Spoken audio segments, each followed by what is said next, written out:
Hello everybody, so today I will talk about calculus. The topic today is about limit. So now I will show you how to answer. We have sine theta divided by theta. This one divided by this one, so we have number one. Similar for this one in here. And then you got like this.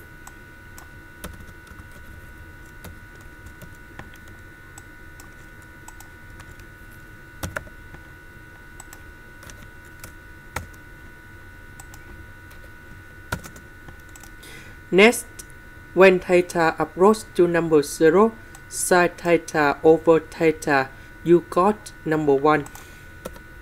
And now we have the final answer. This one we put number 0 in here. And now we have 1 minus 1 minus 1. So we have negative number 1.